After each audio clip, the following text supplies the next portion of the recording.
ఇడ్లీ పాత్రలో వారం రోజులు నిల్వ ఉండే పూరీలు చాలా సులువుగా చేసుకోవచ్చు. ఇంటిల్లిపాది ఇష్టంగా అయితే తినేస్తారు. మరి ఈ ఇడ్లీ ప్లేట్లో పూరీలు ఎలా ఏంటనేది మీకు చూస్తేనే కదా అర్థమవుతుంది. లేట్ ఎందుకు, ఇంకా వీడియోలోకి వెళ్ళిపోదాం పదండి. ఒక కడాయి అయితే పెట్టేసుకొని అందులోకి కప్పు నీళ్ళు అయితే వేసుకోవాలి. ఇలా ఒక కప్పు నీళ్ళు వేసుకున్నాక ఇందులోకి రుచికి సరిపడినంత ఉప్పు, అలాగే ఒక స్పూన్ అంతా నూనె అయితే వేసుకోవాలి. ఇలా కొద్దిగా నూనె కూడా వేసుకొని ఒకసారి బాగా కలిపేసుకుందాము.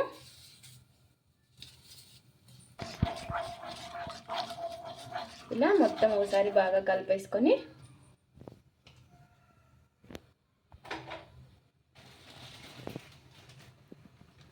ఇప్పుడు ఇందులోకి ఒక 2 స్పూన్లంతా ఇలా నీళ్ళు బాగా మరిగిన తర్వాత 2 స్పూన్లంతా బొంబాయి రవ్వనైతే వేసుకోవాలి.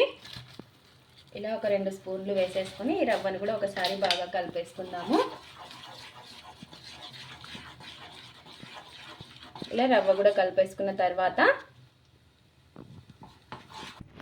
ఒక కప్పు నీళ్ళకి 2 కప్పుల పిండిని అయితే వేసుకోవాలి.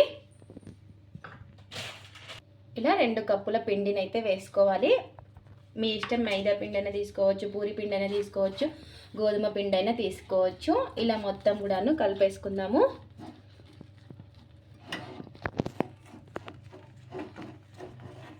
ఇలా మొత్తం కూడా బాగా కలిసేలాగా కలిపేసుకొని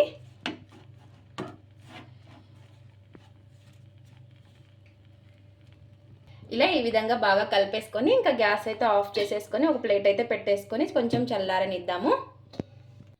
ఇంకా ఇక్కడ వచ్చేసి చల్లారిన తర్వాత చూడండి, చేతితో ఈ విధంగా మనం బాగా కలిపేసుకోవాలి. ఇలా ప్రెస్ చేసుకుంటూ ఇంకా మనం చపాతీ ముద్దను ఏ విధంగా చేసుకుంటామో అలా చేసేసుకోవాలి.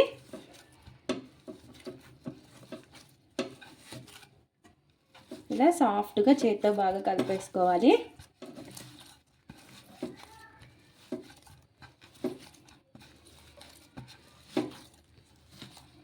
జాబ్ చేసే ఆడవాళ్ళకి చాలా బాగా యూజ్ అవుతుంది. మనం ఒక్కసారి చేసి పెట్టుకుంటే వారం రోజులు ఈ పూరీలను చేసుకొని తినచ్చు అనమాట, ఎప్పుడు కావాలంటే అప్పుడు.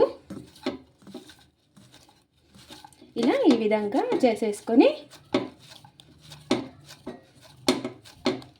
చూసారు కదా, ఈ విధంగా మనకు కరెక్ట్గా సరిపోతుంది. నేను ఒక కప్పు గోధుమ పిండి, ఒక కప్పు మైదా పిండిని అయితే తీసుకున్నాను. మీ ఇష్టం, మీరు ఉత్త గోధుమ పిండి అయినా పూరి పిండి అయినా తీసుకోవచ్చు.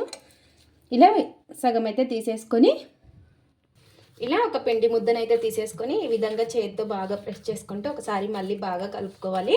ఇలా సాఫ్ట్గా అయిపోతుంది పిండి వచ్చేసి మనకి. ఇలా ఈ విధంగా బాగా కలిపేసుకొని ఇలా రౌండ్గా చేసేసుకోవాలి. ఇంకా ఇప్పుడు కొంచెం పొడి పిండి అయితే చల్లుకుందాము. కొంచెం గోధుమ పిండి అనేది చల్లుకొని ఈ విధంగా ఒకసారి చేసేసుకొని ఇప్పుడు మనం ఇంకొత్తుకోవడమే. ఇలా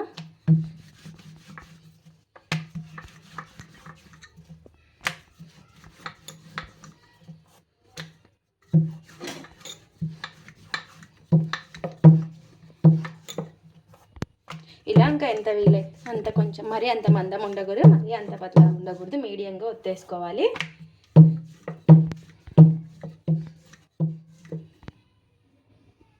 ఇలా చిన్నది ఏదైనా ఒక రౌండ్ అనేది తీసేసుకొని ఇలా చిన్న చిన్నగా కట్ చేసేసుకోవాలి.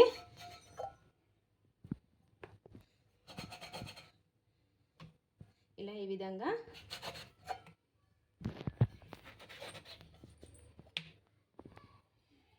ఇలా ఇంకా మనకి ఎన్నైతే అవుతాయో ఇంకా అన్నీ ఈ విధంగా చిన్న చిన్నగా చేసేసుకోవాలి. ఇలా చేసుకున్నవన్నీ కూడా ఒక ప్లేట్లో అయితే పెట్టేసుకుందాము.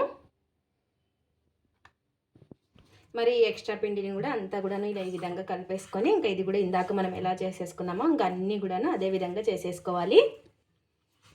ఈ విధంగా ఇంకా అన్నీ కూడా ఈ విధంగా ఒత్తేసుకొని ఇంకా అన్నీ కూడా ఒకే సైజులో ఈ విధంగా కట్ చేసేసుకోవడమే.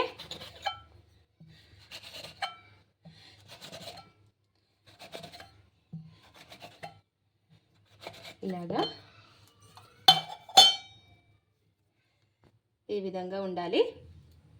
ఈ విధంగా అన్నీ కూడా ఒకేసారి చేసి పెట్టేసుకొని ఇప్పుడు ఇడ్లీ ప్లేట్స్ అయితే తీసేసుకొని ఇంకా ఈ చపాతి మనం చేసి పెట్టుకున్న ఈ చిన్న పూరీలను అయితే ఈ ప్లేట్లో పెట్టేసుకోవాలి. ఈ విధంగా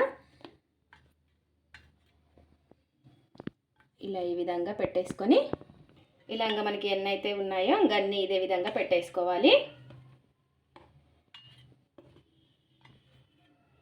ఇలా ఇంకా అన్నీ కూడాను స్టాండ్లో అయితే పెట్టేసుకుందాము. ఇలా ఇంకా అన్నీ కూడాను పెట్టేసుకొని ఇలా ఇడ్లీ పాత్ర అయితే తీసుకొని నీళ్లు వేసుకొని నీళ్లు బాగా మరిగిన తర్వాత ఈ ప్లేట్స్ అయితే పెట్టేసుకోవాలి. ఒక 2 నిమిషాలు ఆవిరికి అయితే ఉడికించుకోవాలి. ఎక్కువ అయితే అవసరం లేదు, ఒక 2 నిమిషాలు అయితే సరిపోతుంది. మీడియం ఫ్లేమ్లో పెట్టేసుకొని ఒక 2 నిమిషాల తర్వాత అయితే చూసేద్దాం. మరి ఇలా ఒక 2 నిమిషాల తర్వాత తీసేసుకోవాలి. చూడండి ఈ విధంగా ఉడికిపోతాయి మనకి ఆవిరికి వచ్చేసి. ఇప్పుడు వీటిని కొంతసేపు మనం ఆరబెట్టేసుకోవాలి. మనకి ఇవేమీ అసలు అతుక్కోవన్నమాట, చాలా ఈజీగా వచ్చేస్తాయి. చూసారు కదా ఈ విధంగా. ఇప్పుడు ప్లేట్లు అయితే పెట్టేసుకుందాం అన్నీ కూడాను. ఇలా ఈ విధంగా అన్నీ కూడాను ప్లేట్లో ఆరబెట్టేసుకుందాము. ఆరిన తర్వాత వేయించి చూపిస్తాను మీకు. ఇవి ఫ్రిడ్జ్లో కూడా స్టోర్ చేసి పెట్టేసుకోవచ్చు మనం ఎక్కువ చేసుకుంటే. ఇలా ఈ విధంగా అన్నీ కూడాను ఆరబెట్టేసుకుందాం. తర్వాత చూసేద్దాం ఇంకా పూరీని వేయించేద్దాం. ఇలా అన్నీ ఈ విధంగా ఆరిన తర్వాత మనం ఒక డబ్బాలో స్టోర్ చేసి పెట్టేసుకోవచ్చు. ప్లాస్టిక్ డబ్బా కానీ ఏదైనా డబ్బాలో పెట్టుకొని మనం ఫ్రిడ్జ్లో పెట్టేసుకోవచ్చు. ఇప్పుడు ఇవన్నీ కూడాను ఆరిపోయాయి చూడండి. ఇప్పుడు కాల్చి చూపిస్తాను. ఇంకా ఇక్కడ వచ్చేసి డీప్ ఫ్రైకి సరిపడినంత నూనె అయితే పెట్టేసుకున్నాను. నూనె బాగా వేడెక్కిన తర్వాత ఇలా బాగా వేడెక్కిన తర్వాత మనం చేసి పెట్టేసుకున్న ఈ పూరీని ఇందులోకి వేసేసుకోవాలి.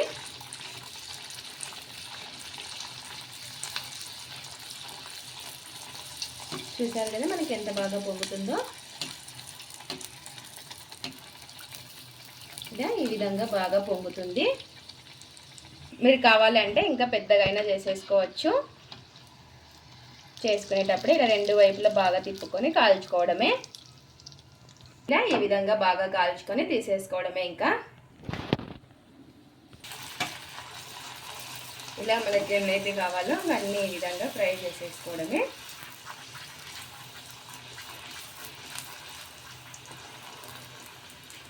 అలాగే ఇంకా మనకి ఎన్నైతే కావాలో అన్నీ ఇదే విధంగా ఫ్రై చేసేసుకొని తీసేసుకోవడమే. ఇలా మనకి ఎన్నైతే కావాలో అన్ని ఈ విధంగా చూసారు కదా. మనకి చిట్టి పూరీలు అయితే ఇడ్లీ పాత్రలో ఈ విధంగా రెడీ అయిపోతాయి. చాలా బాగా పొంగుతాయి.